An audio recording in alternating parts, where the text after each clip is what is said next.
C'est l'un des plus anciens d'Europe. Depuis 1570, le célèbre marché de Noël de Strasbourg continue d'attirer les chalands. Sur la place de la cathédrale, ils y trouvent les incontournables bretzels, du vin chaud ou encore des gadgets en tout genre.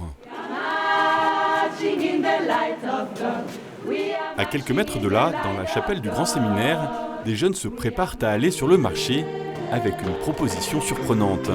Moins de marché, plus de Noël. Ils ont décidé de participer au marché de Noël à leur manière, au travers de l'initiative Avencio, une mission d'évangélisation de rue. La dernière parole que le Christ dit avant de remonter vers le Père, c'est la toute fin de l'Évangile selon saint Matthieu. Allez de toutes les nations, faites des disciples. Comme si c'était la chose la plus importante, son testament spirituel. Noël, c'est pas seulement une fête commerciale, une fête joyeuse, même si évidemment c'est cela aussi. Noël, il y a aussi un sens spirituel. Et alors je dis parfois que dans cette chapelle du Grand Séminaire, nous sommes le stand spirituel du marché de Noël. C'est une occasion assez propice pour faire de l'évangélisation parce que même des personnes qui sont un peu loin de la foi, au moment de Noël, peuvent quand même plus facilement, peut-être qu'à d'autres moments de l'année, avoir une préoccupation spirituelle. Il y a beaucoup de gens qui sont loin de la foi, mais qui chez eux font quand même une crèche devant le sapin. Alors ça, c'est des fois un bon départ pour une discussion spirituelle, pour parler du Christ. Cette mission a vu le jour il y a 5 ans, à l'initiative d'étudiants et de jeunes pros des aumôneries de Strasbourg. Avant de partir annoncer le Christ, Ophélie leur donne une courte formation pratique. Cette jeune orthophoniste fait partie des initiateurs du projet. Vous excusez pas de venir parce que vous y êtes arrivés. Bonjour, voilà, on vient de la chapelle qui est là, on est catholique. Je sais pas si vous êtes croyants. Nous, on vient pas convertir, c'est Dieu qui convertit. Les participants reçoivent alors une bénédiction avant d'être envoyés en mission 2 par 2 à la rencontre des passants. Patrick et Ophélie se lancent avec quelques hésitations. Malgré l'expérience de la jeune femme, chaque nouvelle évangélisation de rue est intimidante. Je pars à la rencontre de personnes que je ne connais pas du tout. Ça me fait peur parce que je ne vais pas maîtriser ces conversations.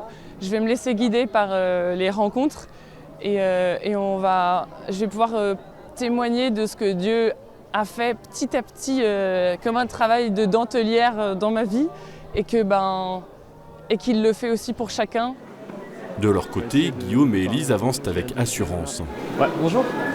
La conversation s'engage sur le foot, mais Guillaume la recentre rapidement. On peut prier pour demander à Dieu de l'aide. Il ne va pas tout faire. Nous, on a aussi des choses qu'on peut faire, mais lui peut nous soutenir dans ça, nous donner des opportunités. Guillaume est venu avec des passages de la parole de Dieu imprimés sur des petits papiers. Je pense que Dieu veut te dire quelque chose à travers ça, c'est vraiment pour toi.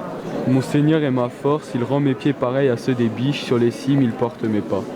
Après quelques minutes d'échange, Guillaume et Élise reprennent leur route. Je fais ça parce qu'on annonce le Christ et le fait de parler, d'oser aller parler aux gens, de leur partager notre foi, ça nous fortifie. Ça fait pas très longtemps que j'ai vécu une expérience vraiment forte avec le Seigneur. Et ça m'a rendue tellement heureuse et en fait, du coup, j'ai envie de dire aux autres, mais regardez, quelle merveille Jésus peut faire pour vous. Avec 2 millions de visiteurs escomptés sur les marchés de Noël de Strasbourg, c'est autant d'opportunités pour Guillaume et Élise de partager leur foi. Les rencontres sont aussi l'occasion d'une prière. On peut prier pour toi ? Ouais. Enfin, pour tout. Ça marche, moi. Et Seigneur, je te remercie pour cette rencontre avec Pierre et Lisa. Viens les bénir, Seigneur. Guillaume et Élise reçoivent un très bon accueil de la plupart des passants. Au pire, je te passerai si j'ai une illumination. Mais certaines personnes n'ont pas le temps ou l'envie de leur répondre. Cette initiative d'évangélisation de rue surprend. Depuis que la France avait été christianisée, je crois que ça avait disparu tout simplement parce que en France, en gros, pendant des siècles, tout le monde a été chrétien. Et donc il n'y avait pas cette nécessité d'une annonce directe du Christ. À Strasbourg, on profite du marché de Noël parce qu'il y a des milliers de gens qui passent. Et voilà, pour leur demander simplement, avez-vous déjà entendu parler du Christ ? Qu'est-ce que Noël, ça signifie pour vous ? Moi, ce que j'aime bien comme parole, c'est la parole que la Sainte Vierge a dit à Sainte Bernadette.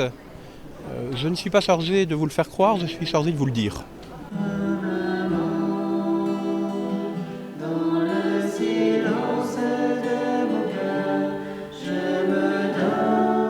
Tandis que certains évangélisent dans la rue, d'autres les soutiennent par la prière dans la chapelle du Grand Séminaire. Tout au long de la journée et de la soirée, les passants sont invités à entrer dans la chapelle. Je ne sais pas si vous êtes croyant. Je sais pas. Je me pose la question justement en ce moment. D'accord. Ah bah, c'est pas un hasard. Non, c'est pas par hasard. D'accord. On va rentrer. Ouais, n'hésitez pas vraiment. Et puis n'hésitez pas soit à venir nous voir, soit à poser des questions, il y a des petites démarches qui sont proposées. Ou... Voilà, c'est la parole de Dieu qui vous parle, il y a la possibilité de... Oui, tout simplement déposer, si vous le souhaitez, des intentions de prière dans les corbeilles rouges, sachant que des religieuses et religieux prieront pour vous. Sachez aussi qu'un prêtre se tient à votre disponibilité pour vous accorder le sacrement du pardon.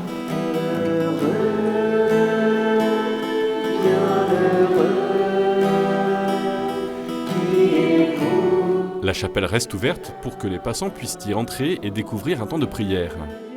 Moi, étant catholique pas pratiquante, j'ai quand même trouvé intéressant de retrouver un peu cette chaleur en fait, qu'on retrouve dans les églises, au sein des églises.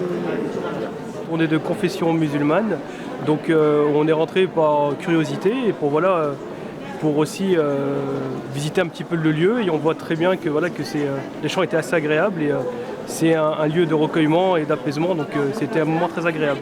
Tout au long de la journée, de très nombreux passants sont entrés dans cette chapelle. Quelle expérience de Dieu ont-ils faite ? La réponse est impossible à donner. Mais les personnes qui évangélisent espèrent que la parole semée portera des fruits.